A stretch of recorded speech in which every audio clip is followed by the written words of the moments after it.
Welcome, everybody, to Zen Stories. My name is Helen, and I'm going to be sharing with you today two tales, traditional Zen tales, and then we will have some time of reflection thereafter. What are these stories really all about? So, just a note before we start. So, the Zen tradition focuses on simplicity. And in keeping with that tradition, these stories are beautifully simple. Of course, as with simplicity, there are so many layers. And I invite you to just relax into those layers. Notice what comes up through the surface layer, and then gently become aware of what is underneath for you. Because there will be a collective theme, a collective message for everybody. But then there's the very personal message, and that's where it can get very interesting for you. And the best way that we tap into this is to quieten the mind, relax the body, and let go of expectations. So we'll do a minute of some breathing and grounding, just assisting us to be more and more in presence. And then really just allow and simply notice. Notice what catches your attention. Notice what talks to you. Notice what triggers you. So all of those aspects can have awareness for you of the self, of what is going on in your system right now. Perhaps some of it you know already. Perhaps some of it might just be a confirmation for you. And some of it might be new awareness. Through it all, though, there's no need to try and unravel or understand everything completely, because these stories are asking for us to be in the witness position. So keep returning to being the observer, just gently observing, like you're a bird on a branch high above, and you're just watching yourself engage with the story, noticing the responses that you have, and just allowing that, because that is wisdom like jewels. There's so much in that. And the more that we relax into that, the more it unpacks and unfolds from the subconscious into the conscious awareness. Okay, so if you are able to take yourself into a really comfy position, if you're not already in one, then I invite you to do that. And maybe just move the body around a little bit, taking a few breaths in and out. Just letting go of whatever it was you were doing or you were thinking about.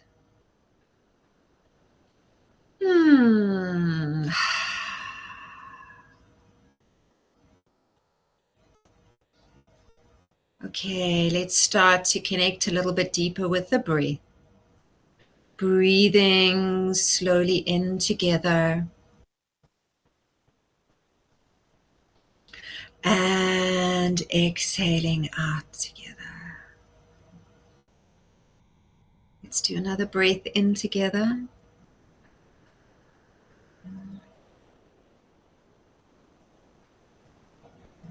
And let that go. Can you feel your nervous system relaxing? Just let all the muscles of your body sigh out. Relax down, quieten the mind.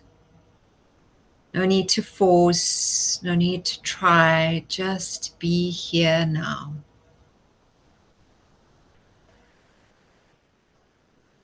Grounding down.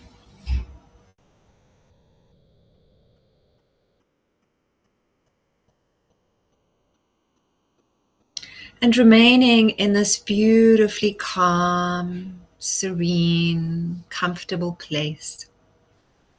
Let's move to our first tale, which is about two travelers.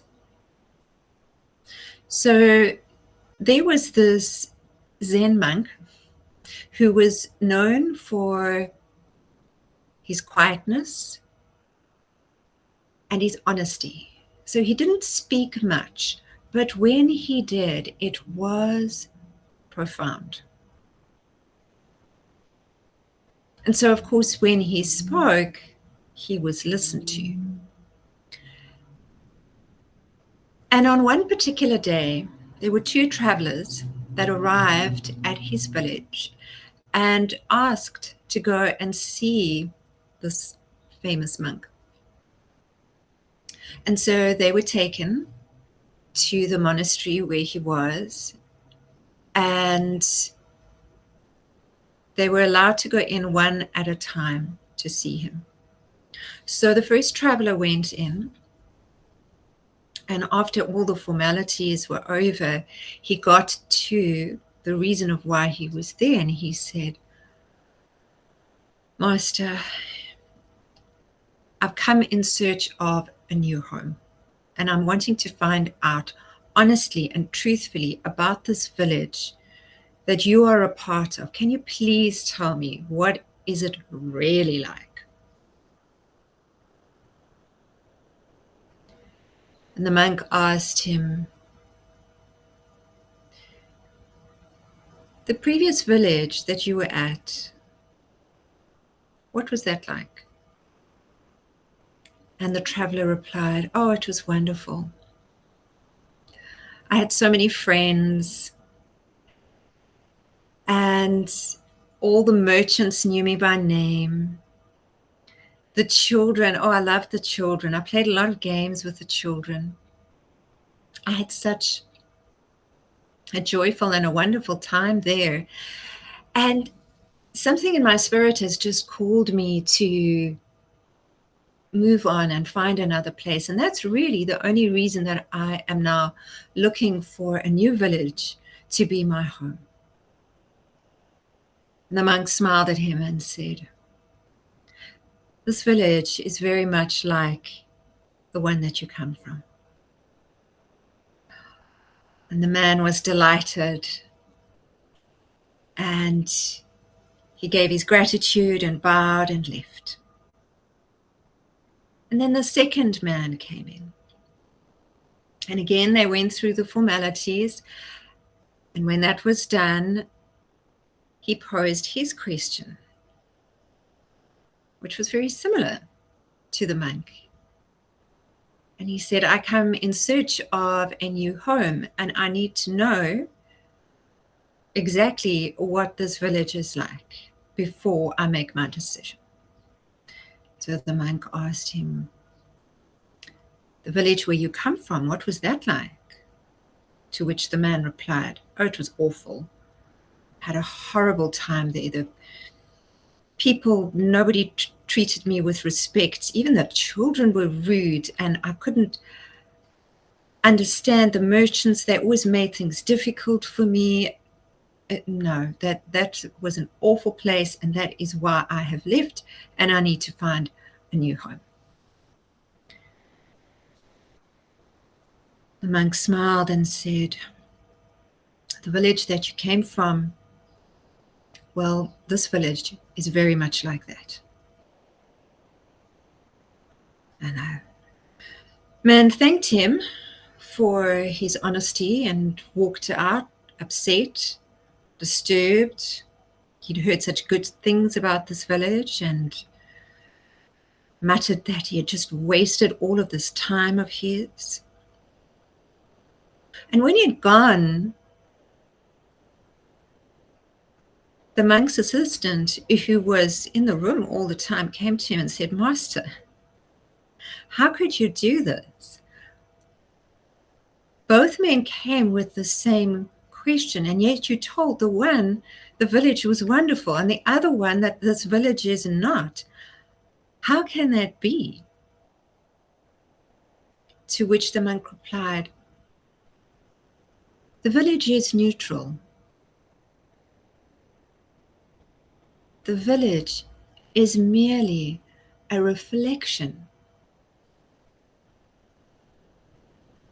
The village is a mirror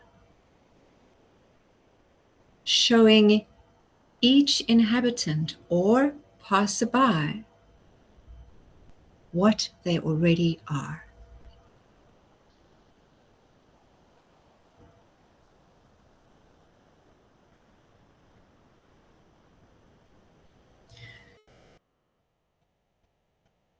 So let a personal message from that story ground with you now. Just take a few moments to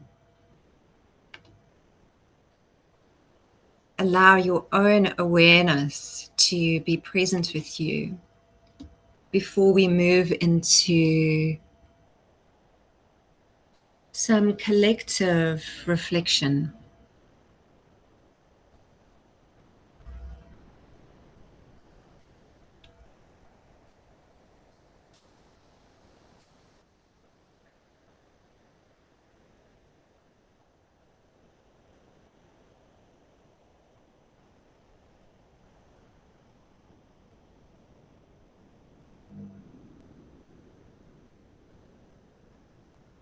So one of the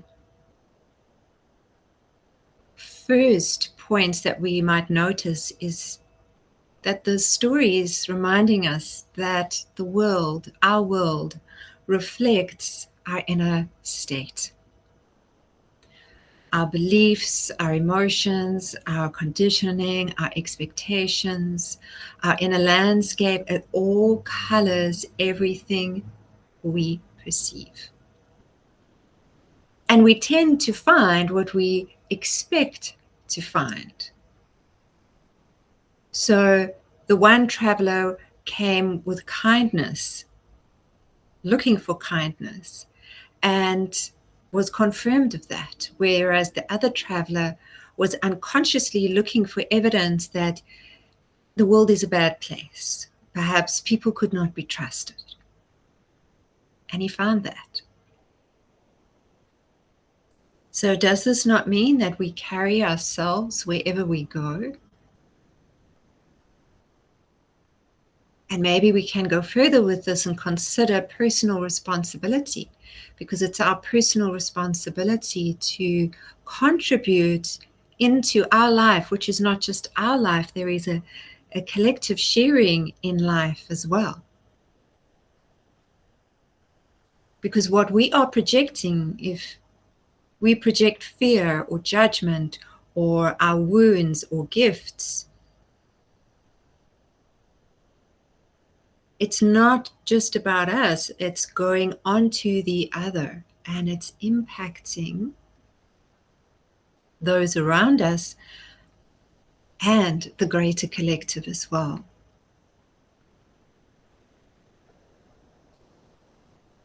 And then we can also contemplate that very important line of the monk where he says, the village is just a village. It's neutral. And this is sometimes seen as the essence of this teaching.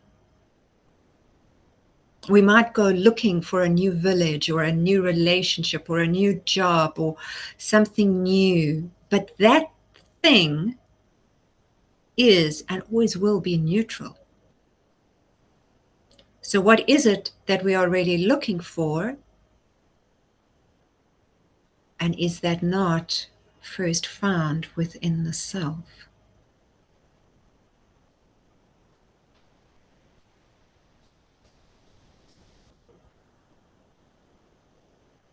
There might also be a teaching here about acceptance rather than resistance, and maybe even taking that further to compassion.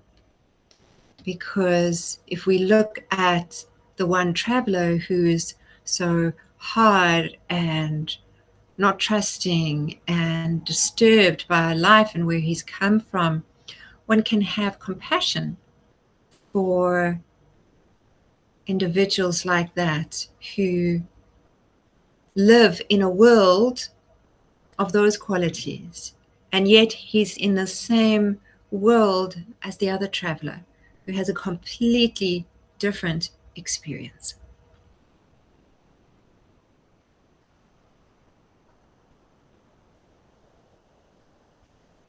So take the threads that are speaking to you and your life right now and let them continue to weave together a beautiful way to work with awareness that comes through these oh so simple but deep teachings of Zen, is to write down what came through for you, your focus. And maybe it's not even writing, maybe it's symbolic. So images work beautifully as well. Wonderful way to connect with the subconscious and the unconscious layers through images. And then you place this on your bedside. And before you go to sleep tonight, you just gently look at what is on that piece of paper. No need to try. You just place it back down. You go to sleep. And you do that for a few nights in succession. And just allow your inner knowing to work in that way as well.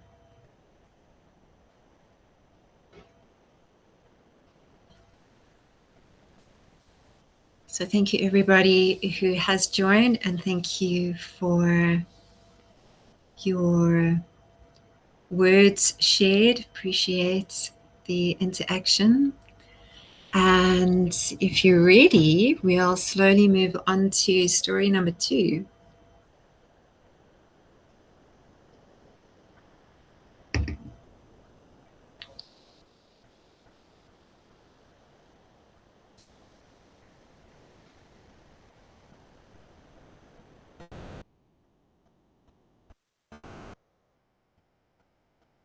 So story number 2, another favorite of mine, is another traditional Zen tale, and it's entitled The Crystal Cup.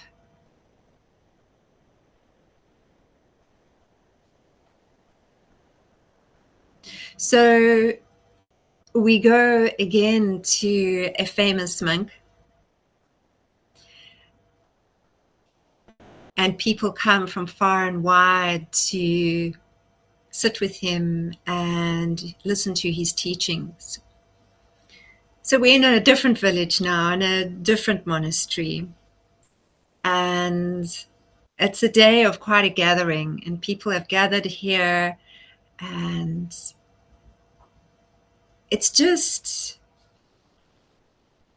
one of those perfect days where the weather is wonderful and the atmosphere is just carrying this radiance. And it's a few minutes before the event is about to begin, and the monk is having a cup of tea. And he's having a cup of tea in one of his favorite cups. And those who have gathered already with him are commenting, because it really is a beautiful cup. And it's made of pure crystal. And it was given to him by a student. And he's been drinking of it, from it, every morning, and sometimes a few times throughout the day. And he loves this cup. It's exquisitely handcrafted, the colors. But what he really loves about it is the fact that it was given to him in kindness, with love.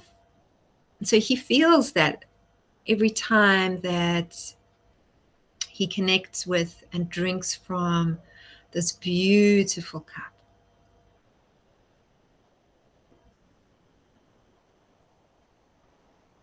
And so when the time comes for them to start, Everybody takes their seat. And just then, a latecomer arrives. And he has never been to listen to this monk teach before. He is so excited, but he's also so nervous. And in his nervousness, he is stammering and he's fluttering all over the show. And the monk sees this and calls him in and invites him to come and sit close to him. As you can imagine, it was quite full, the room that they were in. People coming from all over. And so this man comes over and he bows and he's still stammering and shaking, can't believe he's finally here and he's seeing this person in person finally. And then as he's sitting down, he takes off his robe and flicks it a little bit more dramatically than he would ordinarily. But you can imagine now he is in this state. And as he does this, the tip of his robe catches the edge of the crystal cup that is sitting on a counter just behind him. And it's like everything just slows down. This cup tilts, it moves through the air, and it shatters. And there is this shimmering array of stars on the floor. And the room just goes quiet. And then the man starts again apologizing. And of course, he isn't aware of the value of the cup.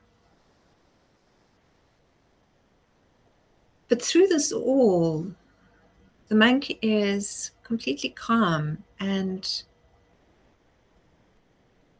not only was there no outward expression, but inwardly, this complete acceptance. Because before that crystal cup had broken, he had known and accepted the loss. In other words, the change that was going to inevitably come about.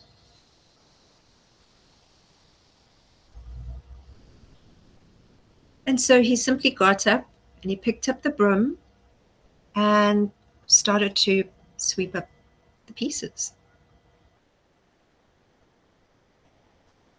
The visitors, who were still stunned, one of them finally spoke up and said, "Master, that cup was beautiful and it was so rare and valuable. How can you be so calm?" And the monk just carried on sweeping. And he said, every day I loved that cup. But I never ever forgot what it was made of. Glass. And glass breaks. And to love something without understanding its true nature, it's delusion. I love the cup as a cup. And a cup is something that breaks. So when it broke, I was not losing something unexpectedly. I was actually just watching the glass return to what it was always meant to be. Then he finished sweeping and said, "Now, the cup is not broken. It is just in a different form. And tomorrow, I will drink from a different cup."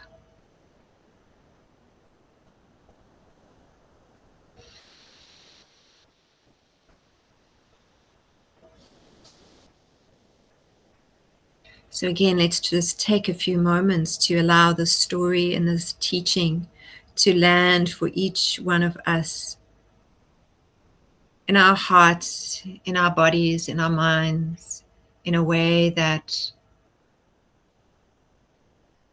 connects with your life right now. And just notice the first messages that come through.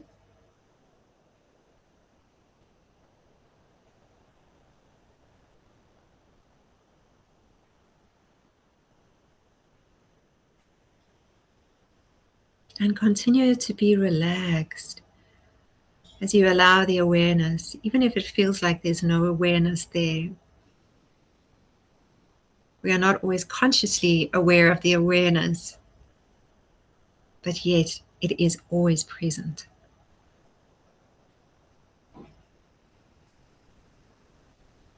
So one of the primary teachings here, of course, is about impermanence and that everything changes.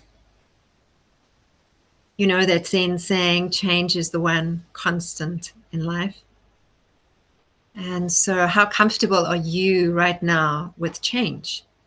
What changes are taking place in your life? What feels in your life like it's glass? And how are you holding that glass? Are you so protective over it? Are you fearful that it's going to be taken away or change? Or have you already accepted the reality of change before change arrives consciously?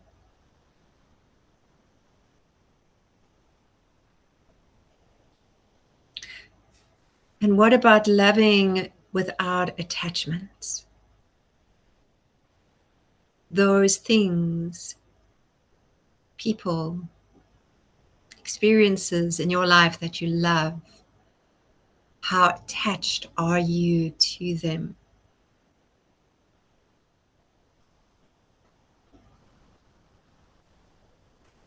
Can you allow yourself to love wholeheartedly and just release control or grip a little bit? And maybe at some time later, a little bit more.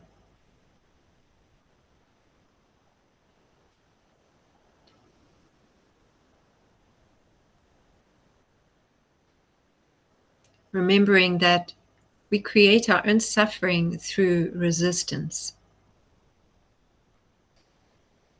Resisting change, resisting the present moment can be really painful and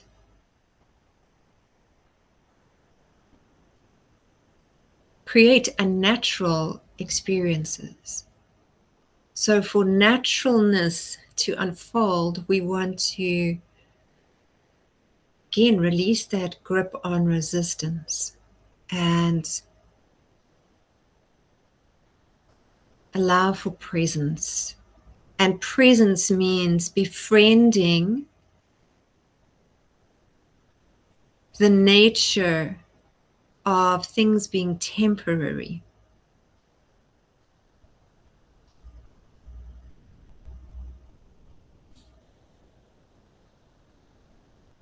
And then again, reminding ourselves, just as the master did every day when he was with the cup, he would acknowledge its impermanence. So he prepares his heart. And that is a teaching which I find quite powerful, because often we deal with letting go when change happens. And yet letting go is a practice that we can engage with all the time. Even at the end of the day, going into sleep time, as we let go of the day, that is a time for us to practice every day of letting go. And then we can take that out into other areas of life.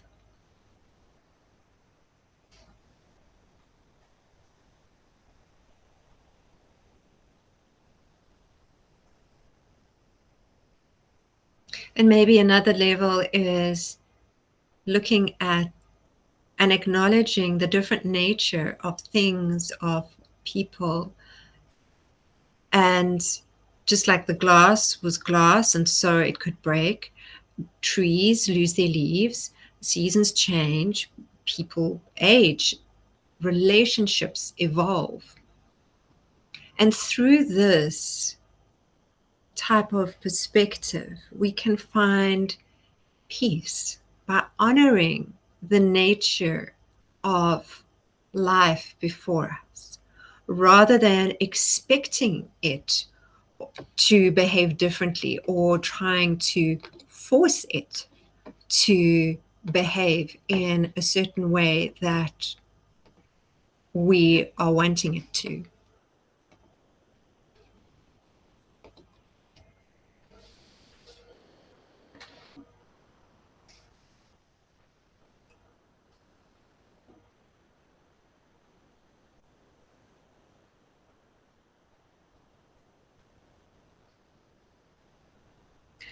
So let all of that land for you now and take a moment just to, again, from this story,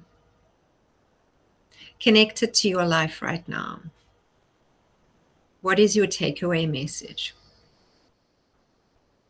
And perhaps there's a theme between the two.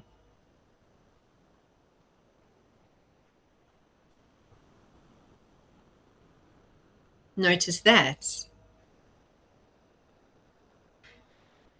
How do they talk to each other for you?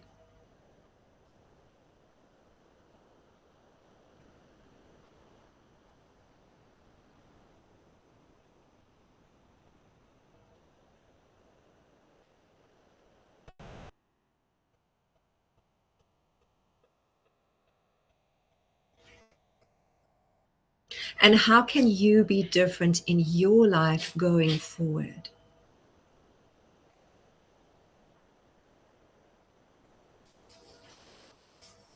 To maintain the peace, the compassion, the love,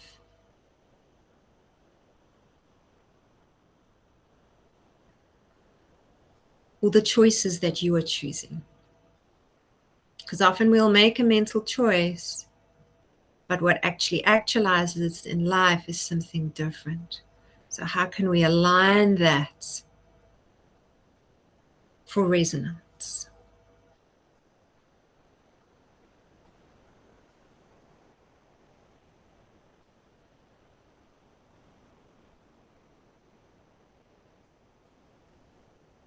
Let these messages that you've received remain in your heart with you as you move through your days now. These stories, because of their depth of wisdom of teaching and that they're carrying a system with them that has been around for thousands of years. And so this transmission, when one receives a transmission, especially when it's verbal, there is a transition that comes through a lineage at the same time as well. And so it's much more than just the story that is shared. There is all the other teachings and wisdom of life that is present. And you may feel that now. You may be aware of it at a later stage.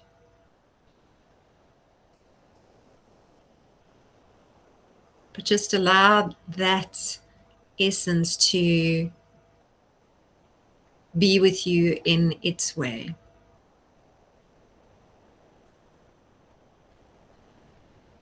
It's been wonderful to share two of my favorite stories with you, and I will be back in a week or two with another few Zen tales. So thank you once again, everybody, for joining and for sharing. Appreciate all of your connections and conversations. Blue, Madam B, Martin, in gratitude. Beautiful blessings, everybody. Much love.